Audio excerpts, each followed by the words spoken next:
about this psychologist named Jung, Jung, and he states how the unconscious and the conscious mind are separated, right? It's like a buffer. The ego kind of has like this buffer between the unconscious and the conscious.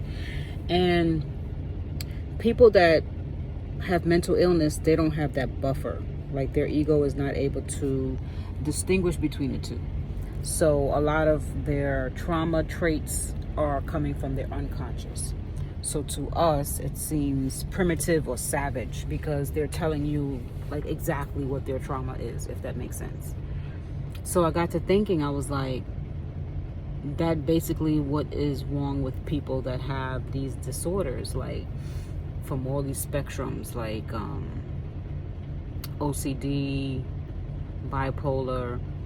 They're not in tune with their conscious. They're all about the unconscious. Like they live in the unconscious. So it's kind of like they're separated by two different realms. So you as the conscious person are in a different realm than the unconscious. So when you're trying to relate to them, they're not relating to you on the same type of planet. Like there's a whole different realm of where they're at. And if you want to think of it like in a psychic, spiritual way, they're operating off of raw, uncut feelings. But they can't express those feelings to the everyday person because they understand that what they're relating to is not something that other people want to deal with. So they kind of like live in a bubble with it. So every day they're reminded about like rejection. How does rejection feel? What happened to them maybe at a time in their childhood, right? So they're constantly living in that state of freeze.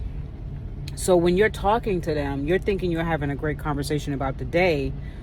They're still intertwining it in all of those feelings of fear, rejection. So they're coming from a whole place of just being that, living that, experiencing that as their reality. So when you're like, oh, why are they never happy? Why they can't just be, happy for me or congratulate me? They're not resonating in that realm with you, so they would never be able to experience that with you. Does that make sense?